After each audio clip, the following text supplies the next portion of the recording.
আমার টার্গেট কি, আগে আমার কাজটা বুঝি। এই যে একটা ব্যাটারি টার্মিনাল আছে না, একটা সার্কিট বোর্ড আপনার কাছে নিয়ে আসছে কেউ, আপনার এখন নির্ণয় করতে হবে যে এর মধ্যে প্লাস কে মাইনাস কে। এখন আমি তো লো হোমসে বিপ মোডে তো আমি পাইতাম একটা মাইনাসের সাথে আর একটা মাইনাসের বিপ মারবে, এটা তো ছিল। এখন আমি মাইনাস পাইছি, ধরেন প্লাস আমি ধরে নিলাম, এটা মুখস্থ। এটা তো কোনো কাগজে কলমের কোনো প্রমাণ নাই। আছে মাইনাসের প্রমাণ আছে যে এই মাইনাস, কিন্তু এই জায়গায় যদি 4টা লাইন থাকতো তাইলে আপনি প্লাস করে ধরতেন। তখন আমি ধরেন এই জায়গায় মাইনাস এইটা শো করতেছে, এই পাশের লাইনে কোনো কিছু বিপি মারে না। এই জন্য আমাদের লাগবে জিআর।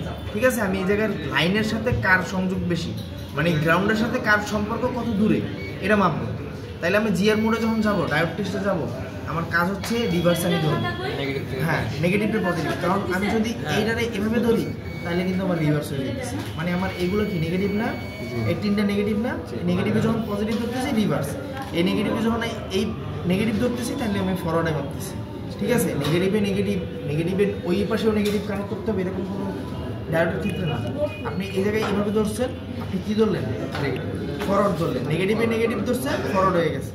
আপনি এটা বাদ দিয়ে যখন এভাবে ধরবেন তাহলে আপনার রিভার্স হয়ে গেছে। এখন আমি এর মাধ্যমে যত ভ্যালু নিব এগুলো সব আমার রিভার্সের ভ্যালু। যদি আমি এভাবে ধরে ভ্যালুগুলো নিতাম তাহলে আমার ফরওয়ার্ডের ভ্যালু, সেটা কি বুঝতে পারছি? তাহলে আমার শেষ, ফরওয়ার্ড রিভার্স বোঝা শেষ। এখন আমার কাজ হচ্ছে এখান থেকে প্লাস কে মাইনাস কে আর ডেটা লাইন কে এটার খোঁজা। তাহলে আমি কি করব, এই মাপার জন্য আমি রিভার্সে ধরবো। রিভার্সে ধরে আমি ভ্যালুটা চেক করবো, আমার কত ভ্যালু আসে আমি জাস্ট এটা দেখবো, এটা কত আসছে, 0 0। কারণ আমার যদি মাইনাস লাইন থাকতো এটা 0ই থাকবে, কারণ এই যে মাইনাস, এখানেও 0ই আসবে, এই টার্মিনালও 0ই আসবে, অন্য যত জায়গায় আমি মাইনাসে যাবো সব 0ই আসবে। কারণ মাইনাস এই গ্রাউন্ডের সাথে ওর সম্পর্ক, মানে গ্রাউন্ডের যে রিডিং, নামের মধ্যে ওর কাজ আছে, মানে এই গ্রাউন্ড আর এই গ্রাউন্ডের মধ্যে কার সম্পর্ক কত কাছে এই জিনিসটা মাপতেছি। মানে পজিটিভের সম্পর্ক তাহলে একটু দূরেই থাকবে। তাহলে দেখেন এখন আমি কি করতেছি, একটু মাপার ট্রাই করি, বাকি কার কী অবস্থা, কত আসছে, 1500 কি কেজি, লিটার না পাউন্ড না কি,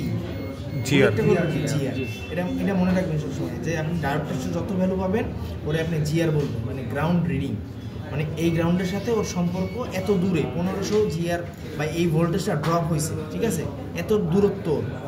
এরপরে এই লাইনটার কত দূরত্ব আছে, 446। তার মানে আমি যে ভ্যালুটা পাইছি এখানে সবচেয়ে বেশি ভ্যালু কার, এই মাঝখানের লাইনের।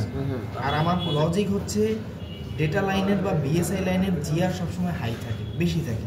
আর এই বিএসআই থেকে যেটার জিআর কম থাকবে এটাই হচ্ছে আমার পজিটিভ লাইন। ঠিক আছে, যদি আমার মান কম এই বিএসআই থেকে কম আসবে, কম বলতে বিএসআই থেকে কম আসবে, তাহলে কি আমি এখান থেকে প্লাস মাইনাস বিএসআই 3টেই পাইছি না?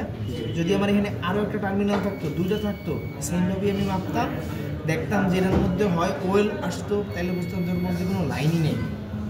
এরকম যদি আমি কানেক্ট করি কোনো কিছু আছে, এই সার্কিটে যদি এইভাবে ধরি কোনো কিছু আছে, মানে ওর কানেকশন নাই।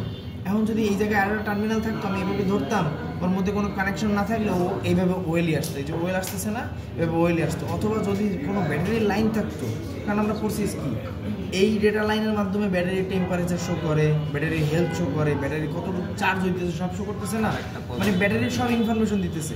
যদি আরও একটা ব্যাটারির লাইন থাকতো তাহলে কেউ কী করতো, টেম্পারেচারের লাইন থাকতো বা অন্য কোনো কোম্পানি দিয়ে রাখছে যাই হইতো, তাইলে আমার কী হইতো, এই জায়গায় একটা বিএসএর যে ভ্যালুটা পাইছি না, এরকম একটা ভ্যালু হইতো। সেটা কি বুঝতে পারছি? তাহলে আমার পজিটিভের ভ্যালু বিএসআই থেকে কম থাকবে, যেটাই কম পাবো ওটারই আমি ধরে নেব পজিটিভ। এই পজিটিভ যদি আমার এই প্রান্তে না থাকে অন্য জায়গায় থাকতো আর অন্য কোনো চিপায় ঢুকাই দিত, আমি দেখতাম যে এই ভ্যালু পাইছি, এটা ধরে নিলাম বেশি, এর সাথে কম পাইছি, তার মানে এটাই আমার পজিটিভ। ঠিক আছে, আমার